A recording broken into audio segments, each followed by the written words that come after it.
At Dave Cooper Live, we connect the industry leaders in the architectural, engineering, and construction space with the people, the products, and the processes to help them build it better.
All right, welcome everybody to Dave Cooper Live. Today we're uncovering the future of attainable housing that's big on innovation but small on footprint. Imagine homes so cleverly designed that they're not only transforming communities but redefining how we think about living spaces.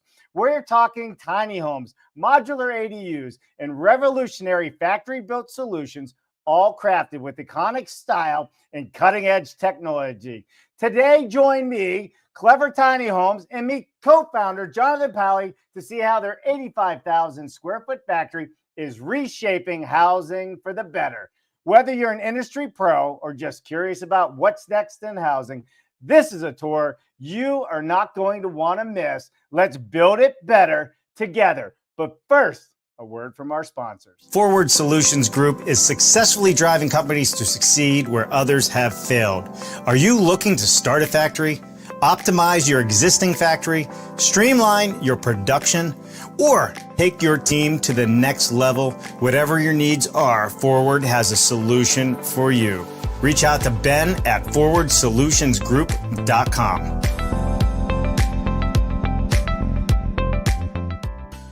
Halleck Ltd. has a long history of innovation in cold form steel manufacturing and producing innovative precision roll forming technology for customers throughout the United States and the world. Check out their machine buyer's guide for off-site modular construction or fast build construction with light steel for framing. Go to their website, halleckltd.com. Brought to you by Greatech, one of the largest Autodesk partners globally and software developer of the PowerPack Advanced Design, Advanced Steel, and the StruxSoft product line. The complete solution to automate wood and light gauge steel framing, design, and documentation all the way out to CNC output. Model, design, and manufacture with StruxSoft. Learn more at StruxSoftSolutions.com.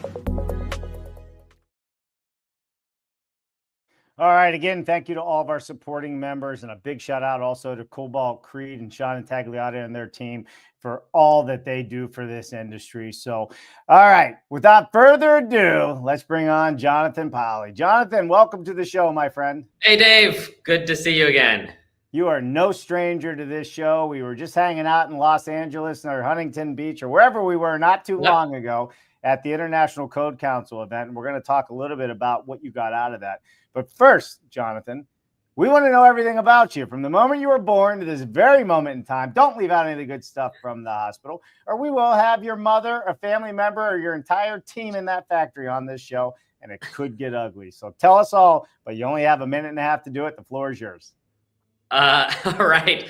Well, I'm a kid from California, I guess, if we're starting from birth and the hospital from Northern California. But I've spent much or most of my professional life building products, and in the technology world. I wrote and sold my first software program when I was 13 years old. I've been developing software as long as I can remember, software products. Got into hardware. By hardware, I mean more like electronics, small stuff like this. Built multiple products and started a company that were sold in Apple stores globally and scaled that to millions of units. Medical devices, founded a company that brought to market an FDA-cleared medical device that is used by doctors and patients all over the U.S. and has saved a lot of lives, which is really meaningful. And so I've been in this world of building products and building technology as long as I can remember, and love doing that. And you might say, well, how does that relate to Clever Tiny Homes and construction? And we'll talk about this more. But first, we look at housing at Clever Tiny Homes as a product and really tend to take that product-based approach. And the way I got into this, what we're going to talk about today, was a passion for housing and creating more attainable housing, and being from California, seeing the massive housing shortage that we have. But two, many years ago, I met and ultimately married a woman who was running one of the top architecture firms, primarily in Asia, but has done quite literally $1 trillion worth of buildings, high rises, and massive hotels and theme parks and the whole thing. And we've spent 15 years of our life together. Me looking into the world she was in high-end construction and large-scale construction. Her looking at what I was doing in products and manufacturing. And then having another partner as well in that conversation on affordable housing. And we spent a long time talking about these different worlds and ultimately talking about how they needed to come together to really solve the housing problem that we have, and kind of having that 15 years of around the dinner table talking about these two worlds and the similarities and differences and where they could intersect is kind of what led to us starting Clever Builds and Clever Tiny Homes, what we're talking about today. I can completely relate to sitting around the dinner table and figuring out where things are moving and heading. With Jennifer also on our team and talking about these things. So, Jonathan, we met at the International Code Council annual event. So I want to talk about that. But I also want to talk about why you're back on the show so soon, right? This is kind of the part 2 of our first conversation. And I think what you just explained, your background and how you're looking at housing, is one thing. I think people really need to understand the productized approach. I think they also need to understand how you're financing and how you're looking at this industry completely different. And your growth is through the roof compared to most people that are just coming into this industry. And I think all of those things we're going to take a deeper dive into. But Clever Tiny Homes, give me the story. It started when? Let's just do the background real quick. Yeah, sure. We started working on this 2 years ago. We opened the factory a little over a year ago. We actually started shipping the very first product slowly. There's our website there, about a year ago. And we've grown, very quickly since then. We've gone from 0 to 120 people in the factory, in about a year. We are, in the last 6 months, we shipped over 100 units of housing out of the factory, and continue to grow from there. So it's been a really strong organic growth story. And the focus, well, I think there's two things. One, what you see if you go to our website is this kind of tiny house on wheels product where we build a really high quality, modern, very well built house, on a trailer's chassis. The reason we're at ICC, at the International Code Council convention, and where we connected, is where we're going. And it's not on our website yet, but talk to us about it, will be soon, is making these not just be on wheels, but actually making them be certified as modular buildings. Still actually built on a trailer chassis, but something that you can roll into place, stick on a foundation, and now you have something that's equivalent to, a site-built home. And so, we're really trying to innovate on what we do in terms of the construction quality and the certification options so that these can go in as many places as possible. And so that's one of the key things. That's why we're at ICC. The other thing that we're really focused on as well is, tiny homes is kind of a marketing term. We talked about this last time. Internally, we like to call it small residential units, and that's actually going to be the term that I think will be adopted by code.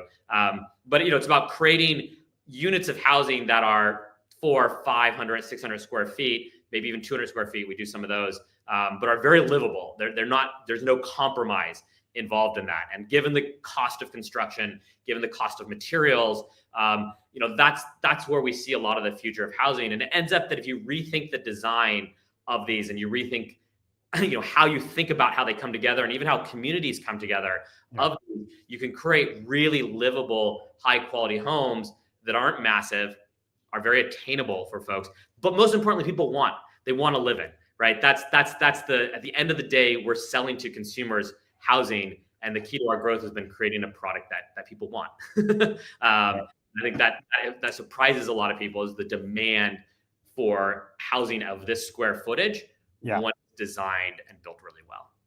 Yeah, it's funny. And one of the things that you guys are looking at with your productized approach is not giving people inexpensive or less quality products, but giving them products that they really never thought they would have in their home, which allows you to have less people trying to pick different products and give people a quality, right? Because then you can buy in mass and you can really roll the line out and productize what you're putting down the line.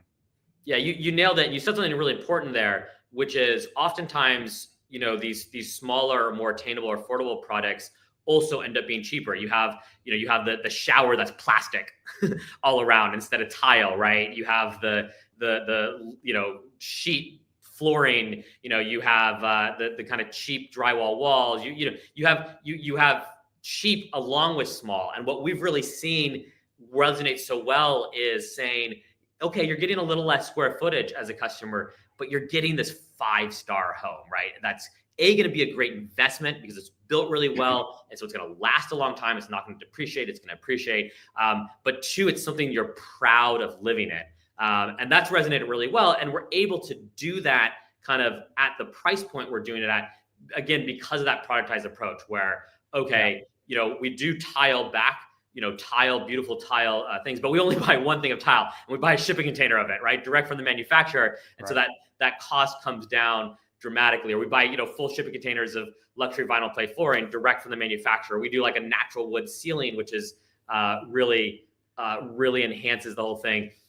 We're buying a whole shipping container of it. We have an industrial paint booth where we're able to process it really quickly. And so it's taking that product approach to not just bring down the cost, but bring up the quality as well. And that's something that, Didi, a design partner, talks about a lot as well, is like, why does affordable housing also mean cheap? It shouldn't be, right? It should be about creating highly livable spaces that are attainable at a price point anyone can live in. Yeah, for sure. And it makes a whole lot of sense, right? So with that said, let's, if anybody's interested in seeing the inside of one of these units, we were live on location just a few weeks ago. You can go to our YouTube channel and go to the live show, and you can find one of our first tours there. We actually stream live from inside the tiny home. Let's talk about, how do you ensure the designs of your tiny homes and ADUs remain adaptable, right? How do you remain adaptable to the different regional codes and climate zones? So the ICC was a big conversation on this. How are you guys actually staying and remaining adaptable so you can build, whether it's in the north, the south, the east, or the west?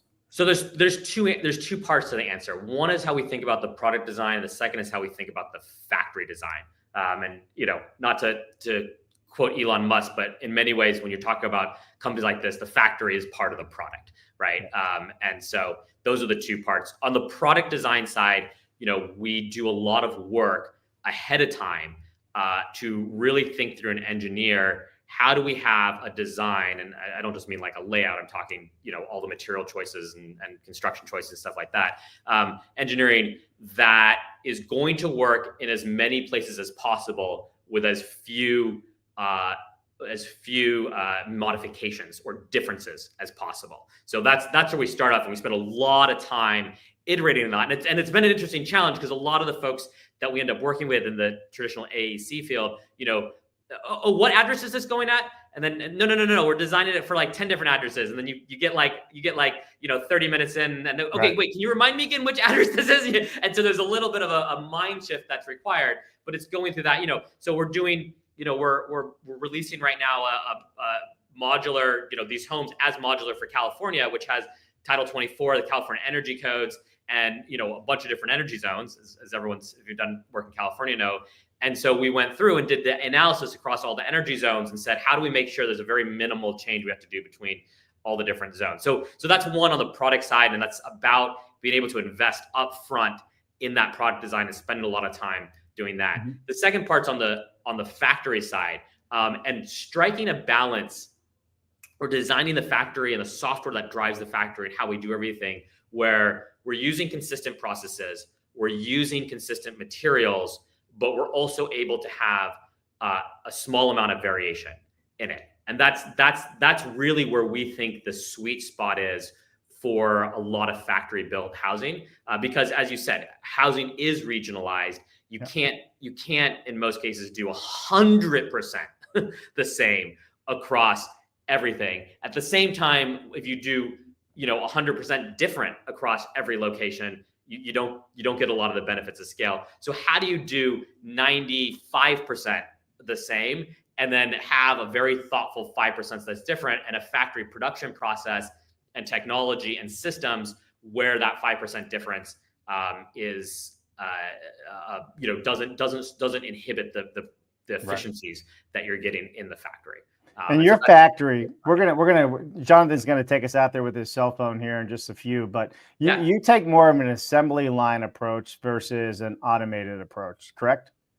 Yeah, we take what we try to do, and we can talk also how we're building up the factory, is do things in components aside, and then everything comes together in a thing. So we're not moving the units through a line like a lot of folks do. And that's part of that, where if you have to do variations, sometimes different stations are going to take different periods of time. So what we try to do, and this is an advantage of being the size we are, is move things, do components in their component area, and then move things to the final unit, where we have bays that the final units basically come together.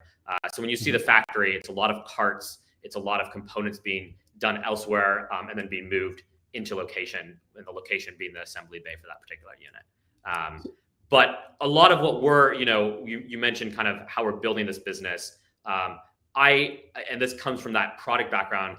I take a very that software really background that I have, a very iterative approach to building the factory and the systems in the factory, right? Where we're not, there's a vision of what this looks like when we're 10 times the scale. We're not trying to build that today. We're trying to iteratively improve our efficiency, iteratively improve our processes in the factory, iteratively add more capital equipment in a sustainable way, because I think that's how we avoid a lot of the pitfalls of that we've seen in the modular factory built housing. So as we look at controlling the supply chain, and can you give us some examples of how your supply chain optimization has really reduced any of the costs or improved your efficiencies? Because you're talking about how you're doing the assembly and you move things to the modules themselves, but walk us through like some examples of truly how your supply chain has increased your reduced costs and your efficienty. I mean, I think one, what I referenced before is not having options. We have one floor, right? We have one. And it's a beautiful floor. We have one, and it's all really nice, right? And so it's not randomly chosen. It's something we spent a lot of time, a lot of effort, getting that.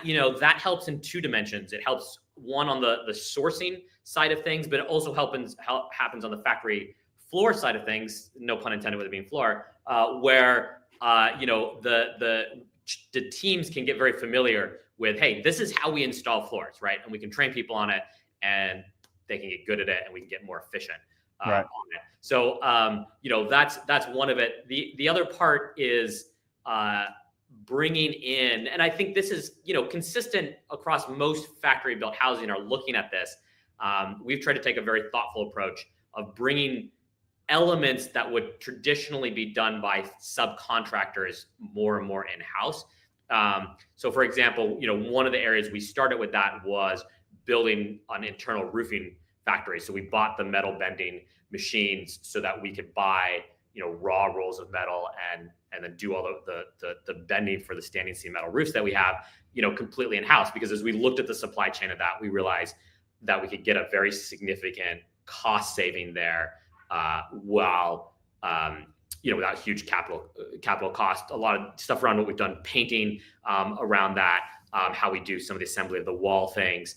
So really trying to pick off different components that go into a house and figure out how we optimize what happens in third-party vendors versus what we're able to bring in house, to do that and build out the machinery to do that, and then building software and kind of automation around that. I'm a tech nerd at the core. We've built a lot of software around this. That's my background. But I think oddly, people are surprised how much I actually push back against automation, which has been a surprising thing, because I think often automation often looks cool, but you don't necessarily get the benefits. And so what we really try to do is do things manually at first, really make sure we understand the numbers of what does this cost to do with humans or third-party suppliers. And now we're layering in, okay, real thoughtful kind of automation versus some of the more fantastical stuff that you sometimes see out there.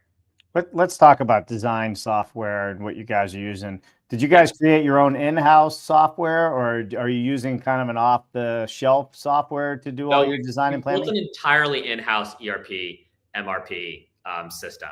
And we really think that is part of what's going to be our short and long-term competitive advantage, for lack of a better word, where we're able to build software really suited for factory-built housing in the kind of way that we're thinking about factory-built housing, and we're able to constantly iterate on it. So we're always releasing new updates as we learn what works and doesn't work in the factory floor. If you buy off-the-shelf software, there's great stuff off there. You often end up spending a lot of money trying to customize it to your process, and then once you've invested that money, it's a lot harder to change. And so with that software background we have, we were able to take that iterative approach, which I think is serving us well, and it's going to serve us really well in the future in terms of what we're able to do. Is your software end to end? Does it control everything from design through manufacturing to delivery, or is there specific softwares for each part of the business? In terms of because we do a very limited number of designs, we haven't done custom design software. That's things that we use traditional AEC kind of software, but it controls everything from order to delivery, and all the factory processes within it. So documenting all of the processes in it, who in the factory is working on what unit, what process, how much time that's taking, the QA, all that kind of stuff with it, and then obviously all the sourcing and materials as well. So how do you see your factory model scaling into the future? The demand for housing is not getting any better. It's actually getting worse. So is your model to actually scale this and grow this across the country? Yeah, absolutely. I think we have two aspects. One, from the facility that we have right now, we have a lot of ability to grow within this facility and some neighboring buildings around us. So we think we're at the scale we're at right now. We can do a lot more and continue to grow up a lot more of where we are in this building. And the way we design and build the houses makes it relatively cost efficient to ship them long distances. I think the traditional manufactured housing, which is not what we're doing, model has a kind of 400 or 500 mile radius that you can ship them to, given size constraints. We've really rethought the product so that it's pretty cost effective for us to ship these across the country. People are surprised. You go to our website and you see like our Clever One model, which is a 400 square foot beautiful unit. Shipping that to New York, we're in California, it's like a few $1,000s, right? So we've really figured out how you design these for movability and how we design around that. So that's a key design constraint that's very different than the traditional manufacturing house. So we're not going to have, we don't need to have a bunch of regional factories like you see often in manufactured housing world. That's one. Two, we are ultimately looking at other locations, and it all comes down to supply chain optimization. How do you build what, where in the most cost-effective way, and ship components to be able to do that, right? Obviously right now we're shipping volumetric, but there's models where we do a more panelized and then have more regional assembly of those panelized aspects that we're looking at as we continue to grow, particularly more into the East Coast. Yeah. Before we jump into the factory here, financing your houses, right, and financing your business as well. You're not taking the traditional approach of raising a ton of capital and going down that road. Tell us a little bit about your business model, at least what you can share. That's not, maybe your own IP or whatever, but I think a lot of people could learn from this. Yeah. I've raised venture capital money in the past for other businesses I've been involved in. And certainly, I think we've seen in this industry, folks raising, significant amounts of capital to set up factories, because the general approach is building a factory is very expensive. Our feeling is we haven't done that. I'll start by saying that. That's not what we've done. And our feeling is that's often led to unsustainability. And when factories bring in lots of venture money, the expectations for growth, the expectations for automation and stuff like that doesn't always match with what's possible in the construction industry, given there's so many other constraints that are out of your control as a factory when it comes to that. And I think that's led to a lot of failures. It's led to also a lot of distrust between traditional developers and the modular industry for sure. And so we've taken a very sustainable approach to doing this, where the business is 100% owner operated. There's no outside capital in the business, and we've grown the factory and continue to focus on growing the factory in what I'd call a sustainable way. So a lot of that stuff that we were talking about before of, hey, we're slowly automating things, we're slowly analyzing the data and understanding where we can pull things off and improve the supply chain. That's really the business model approach, is how do we sustainably, grow a manufactured housing business and do it in a very thoughtful, data-driven way versus kind of bringing in a lot of capital. And I'm not saying, there's to each their own, and there's a lot of advantages to both methods. This is not a criticism of one versus the other. It's just a different approach. But what we've certainly seen among developers is, and potential kind of capital partners for doing developments, is a pretty deep appreciation of our approach, because they know that, one, we have a business that is, financially sound and is not dependent upon investors to continue to operate. And so, that's really, when you're looking at development that's maybe 6 months, a year out, and you're starting to put investment into that property, you want to know the person who's manufacturing that, their investor stream may not, it's not going to dry up, basically. Is your customer direct to consumer, or is it a developer? That's a great question. And so that's actually key to this model, is that we started with a direct consumer business and brand. And that, that allows us to kind of diversify the base, right? We're not dependent on a development to run the factory. And if that development falls through, what do we do? Right? So our core business model is to be very direct, and is we sell direct to consumer and are sustaining the direct to consumer business to make sure that covers the factory overhead, right? So the factory stays 100% operational and profitable with direct to consumer.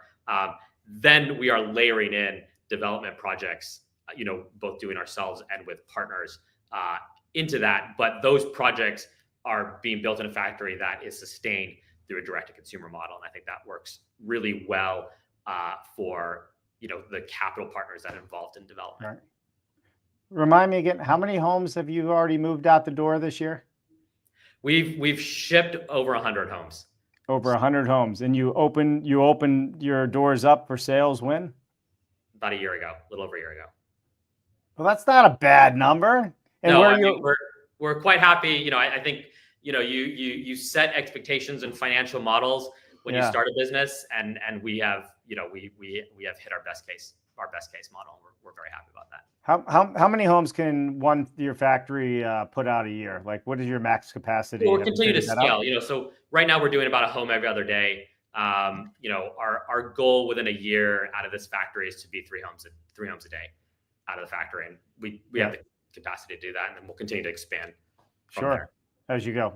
Perfect. Why don't we take a walk into the factory? Let's show everybody just a quick overview of what the factory is, and then we'll come back and we'll wrap up. For sure. I'll mention just before, because, just so folks know, I've got some 3D models here. Everyone, what you're going to see on our factory floor is the kind of tiny house on wheels that are these kind of buildings. I do want to just kind of mention briefly where we're going with the capacity you see here, because it's often you see the tiny house on wheels, people just think RVs, but we're doing designs, kind of stack designs where we can ship these together and then stack it off, 2-story townhouses. There's a lot of stuff coming in terms of the product, so I'll mention that first. We can do a little gander through the factory floor here. Give me a second while I switch technology and phones. Absolutely. So we're gonna, I guess, awkward pause. Hey, it's live. We're allowed to awkward pause, Allowed some awkward pauses. So I'm gonna go ahead. All right. Yeah, I see it coming in there. I don't see video on it yet, though. And then we'll walk us out there. Okay, I'm going to take you off this one and put you on that one. Okay, or let me turn. Well, we're looking at the floor here. Turn it around. Nice and clear too. That's the table. Let me see if I can figure out how to turn. Well, here we go. Oh, you're upside down. Well, I think we're going to you're not going to see me. All right. There we go. And okay. Well, you can see the meeting room I was in and the entry way to the factory, which isn't so great. So we'll walk out onto the, very important that I just forgot is, of course, our safety equipment. Okay. I'm in part of the office area here. We'll walk out onto the main factory floor, and you're able to hear me still, Dave? Yep, I can hear you just fine. If you could just go a little slow so the Wi-Fi can catch up. Okay, yeah, just a second. I'm just gonna kind of get to the center. So I'm standing in the main area of our main assembly area. So I'm gonna just kind of pan over here. We've got 2 units on the floor. Our bigger one, which is the Clever 1, which is what you see on the right, and there's a bunch of Clever S's. On the floor here in various states of assembly, and you also see another unit's about to be pulled in here. So this is the assembly area. You'll notice a lot of carts and various bits. So that's how we're moving in materials, pre-cut materials, different things to each unit where the assembly happens. Yeah, go ahead. Oh no, go ahead. I'm just saying. Yep, got it. Yeah, there's about 120 people working in the factory on the floor right now, and so you'll see, the cabinetry that gets assembled somewhere else. It's going into this unit here. Obviously, all the production boards, so everyone knows what's going on. I don't think it's tracked digitally in our system, but we've got boards there. And I'm going to actually walk over here. So this is just part of the factory. We have 2 buildings. I'm not going to go to the other building where we have inventory as well as other sub-assemblies happen in the other building. But I'll head over here where we have the industrial paint booth, where we're doing a lot of the finishings. We're certified to do certain window coatings that we do to get the black windows here. So we actually, same coating that if you get a black window from most major manufacturers, we actually just do that in-house because that saves costs. All the casings are being done here. Our beautiful wood ceilings are being coated and painted here. And then with a paint booth, you're able to use paints and catalysts that dry a lot faster than you traditionally do on site. As I go back here, well, here we've got wall assembly. So all the walls are done in panels and then get moved and put on. So it's a lot, it's a lot faster, like you're seeing here with someone, just on a, not having to stand on ladders, where you can do a full wall assembly there. Here's our part of our roofing factory. So we get the raw metal and are to bend the standing seam metal roof, as well as pre-assemble various window flashings and all the different kind of metal things, different aspects of the roof. So that all happens within this area here. As I come over here, a lot of the plumbing tapping. So this is our subfloor that's coming together here. It's all off of templates, so everything's templatized, and so there's no measuring tapes, templatized, and then we can do all the plumbing. And this is common that you see in modular. Nothing. People have seen this in other factories, I'm sure, but as much as possible is being done, in different departments with templates, and then moved into the final assembly. And so that's a key thing, is that everything's templatized. Here we're doing doors. We have these really huge pocket doors that we use, which is part of what makes this tiny home feel a lot bigger. These kind of weird pocket doors, and we've had to engineer and we build those ourselves in-house. And then obviously some of the framing and cutting department here. So we've got other things in another building I maybe won't go to, but just an idea of how we're trying to do things in components, do things standardized, do things with templates. But you also see traditional construction. This is wood frame construction. It's not. We often talked about we're not trying to we're trying to innovate in terms of how we put this together and be more effectively, but also build homes that, and as we talked about at the ICC convention, that building inspectors and loan officers and insurers all understand. Oh yeah, this is like every other home built in America, right? We understand this. We know that this works, and we're comfortable with this as a way that that things are built, right? And it just happens to be on a trailer chassis to make it easy to transport, but everything else is built to code. This is a home that's about to go out.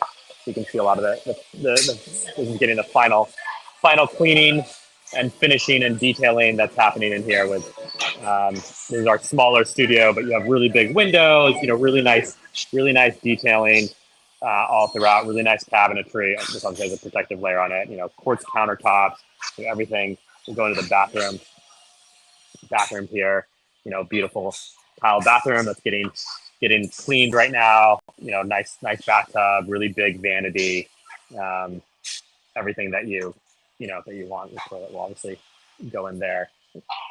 So yeah, your product, out of all the ADUs out there, I think has the most high design features, to include your walls. Like, you're not using it's not a sheetrock wall. There's a covering on it that is absolutely beautiful.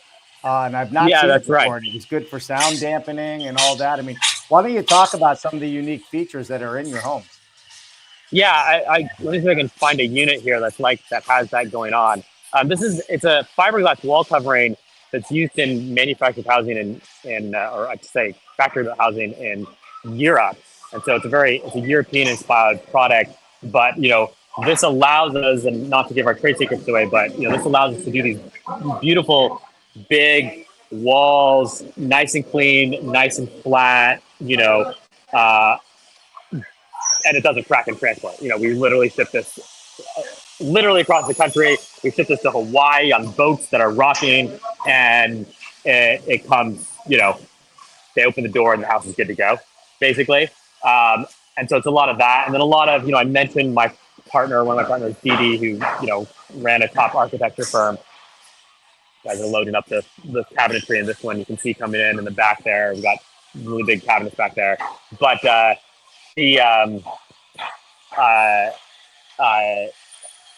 just getting those little details right and really spending the time to get those kind of little design and details right, from how we do the window casings to how we do the colors and the trims and all that kind of stuff. We're the only that we know of, the only kind of tiny home company, attainable housing company, that does rain screen in it. So we have that extra layer of protection. So we really try to follow best building science practices, where behind the hardy board here that everyone, I'm sure, is familiar with on this thing, there's a rain screen and everything's taped and sealed. So it's both the design quality as well as the build quality that we focus on really making sure is a great product.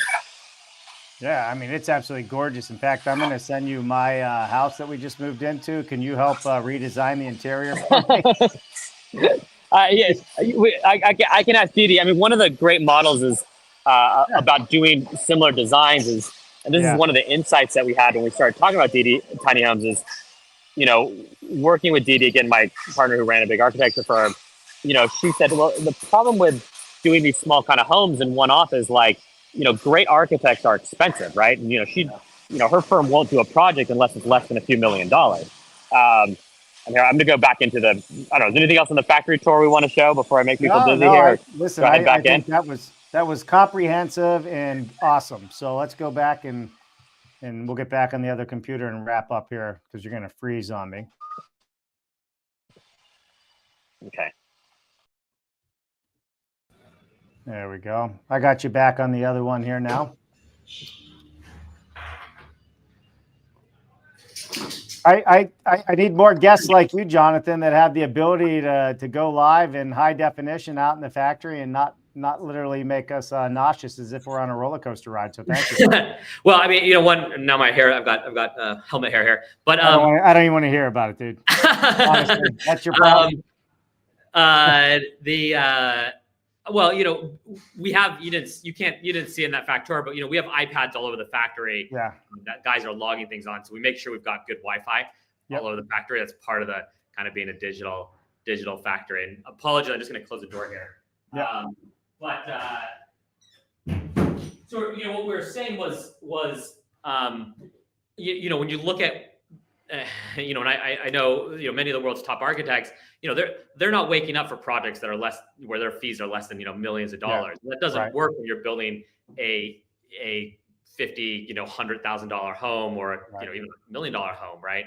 But what we're by keeping our design consistent, we can effectively amortize that design cost over a large number of units, and now that kind of high end design gets within the reach, I think, of more attainable or affordable units. And even as we do different floor plans, like you saw there, the Clever 1 and the Clever S, and we're working on 2 stories and stuff like that.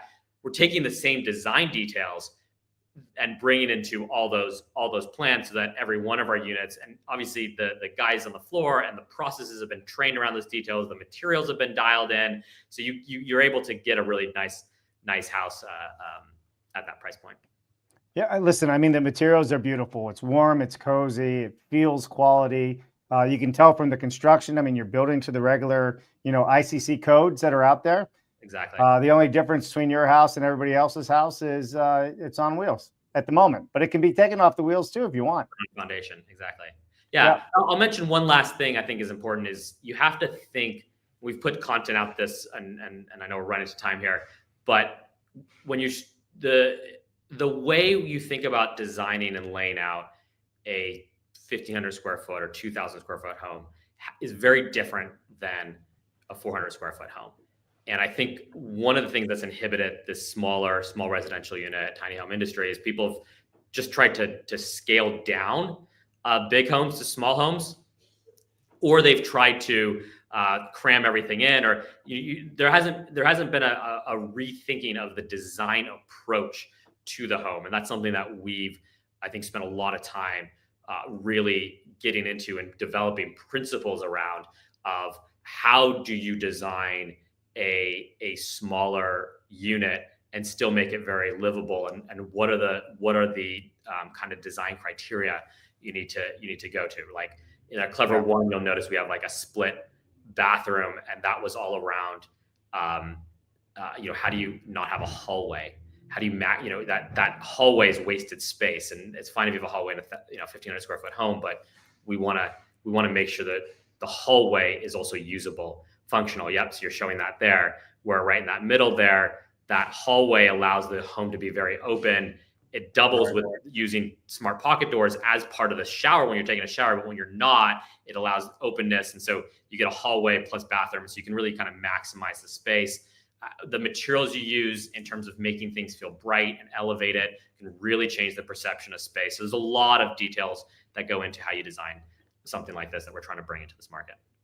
So that home that the Clever One, just to give somebody some perspective, currently is at 120,000, roughly 119,995, right? Correct. Yep. So is that delivered? That's delivered to many areas. Yeah, that includes delivery to Western U.S. Yep. Okay. And then it's a couple $1,000s to deliver pretty much anywhere else. To the Western U.S. And does that include any site connections, or is that just to the job site? That's just to the site. That doesn't include connections. If I wanted to put porches, patios, decks, is that something you could prefabricate for me? Do you have a kit already in place, or is that something? It doesn't actually have a deck built in to it as part of the unit. So that's there. Right on the very front there. I'm sorry, you're absolutely right. Yeah, exactly. For sure. Let me show that real quick. Right on the front here. Yeah, and then the stairs with a structural ceiling. Yeah. Well, we're just about out of time here. I'm gonna put one other comment up here. Hey, Abdul, thank you for that. Greg Ugaldi said, "Hey, you met Greg. Great to see Jonathan again, Dave. Is his goals to keep perfecting the direct-to-consumer model in order to offer franchising to developers at some point?" So a great question, Greg. Good to see you. We are doing franchising to developers and starting to do that right now. Our goal is to do, or I wouldn't say goals, because what we're doing at this point is, we have direct to consumer so that developers know that we're the factory sustainable off our direct to consumer. Two, one of the nice advantages of having direct consumers, and this is something we've talked to partners we're working with, is we have in-house customer service and ability to do post-sale support where we can support developers on that. But we are actively signing up developers who want to work with us to install these. It's a great opportunity for folks if you're developing a single family house or multifamily and want to put some of these as an ADU. This is great because you're already doing the hookups, so your cost there is relatively low, but you're creating a lot of value for your end customer development. So absolutely reach out to us. And these are available both as park model RVs as well as modular certified homes. So you can get them both ways, and that's great because doing it as a park model, it opens up a lot more opportunity and doors to where these areas go. Yeah, exactly. And then other areas, modular opens up a lot more. And the modular is still built on the trailer. The trailer is structural. And this is great. You don't need a crane. I mean, you can crane it if you need to, but for like a lot of job sites, you can just roll it in where it's going, take off the wheels, and then you have a modular. Yeah, for sure. So last question, financing for these units. How easy, how hard? One of the big issues we've had in this industry for developers with modular projects, or even the end user trying to find financing for, with banks or investors or whomever is going to do the project. Are you guys partnered with anybody to help with the financing? Are you helping to finance these? Is that part of your long-term? We are. I mean, we're not a bank. Certainly that's something I'm looking at, is where we can do in-house financing with, potentially capital partners. So if anyone's out there is interested in kind of being a capital partner to do in-house financing with us, that we'd love to talk to you. We have various different financial partners. What we've seen, with the two certifications, so park model RVs, there's a relatively limited number of folks who finance those. The big one is 21st Mortgage, and we're a certified manufacturer with them. And we've pretty much been able to finance anyone who wants to go down that path if they have a suitable land to put it on. That's worked out pretty well. And then, and they finance the land too, as well, so we can do packages there. And then on the modular side, whether it's with developers or as ADUs to end consumers, we've generally seen, at least in California market where we've started our focus, that banks and construction loans are generally been amenable to it and look at it as like a pretty typical construction. Construction process with a little bit of explanation, but certainly kind of seeing what we're able to do, the consistency of our production and stuff like that has really helped banks kind of get their head around it. Love it. Love it. Is there anything we didn't cover, Jonathan, that you want to cover before we wrap up here? I think this was pretty comprehensive. If anyone's interested on more of the like builders who are watching this on kind of the how we build these in the construction side, we have a YouTube channel that I do a lot of videos going into like nitty gritty, nerdy, construction details. But that's part of just our approach of being really transparent. To this is how we build. This is what we do. We do things out of the factory. And the last thing I'll say, if you are a consumer out there looking at it, we have a big Black Friday promo we decided to do, our biggest sale ever. So $10,000 in savings. So if this is if you're thinking of pulling the trigger on a tiny home, this is the time to do it. That's so 110,000 versus 119,995. That's what I just heard, or somewhere thereabout. Something like that, yeah. So reach out to us for sure. Awesome. Jonathan, thank you so much, man, for taking the time again. It's a pleasure always having you on. I love what you're doing. Can't wait to come visit the factory. Can't wait for you to build me one of these so I can use it as a studio every day. Has all the built-in features that I would love. That's great. Listen, everybody, it's Wednesday. You still got 2.5 days to build it better, right? For Jonathan, he almost has full 3 days because this day is really in the beginning of it. But for the rest of you out there, we got to keep the conversations going. We gotta start looking at innovative ways to solve the housing attainability, the new word, attainability crisis that we have out there. How do we build them healthier, more sustainable, and better for everybody, to include our kids in the future? Jonathan, don't go anywhere. I'll come right back to you after the outro. But for the rest of you, make sure you reach out to all of our supporting members and check out these supporting members as well, because we cannot bring you any of these conversations without them. I'm Dave Cooper. Thanks for watching. What an amazing show. Thank you to all of our sponsors for helping us to continue to bring all of these innovative conversations to all of you out there. Please visit them, see what they have to offer you. And as always, subscribe to the YouTube channel and ring that bell. It would mean the world to us. I'm Dave Cooper. Thanks for watching.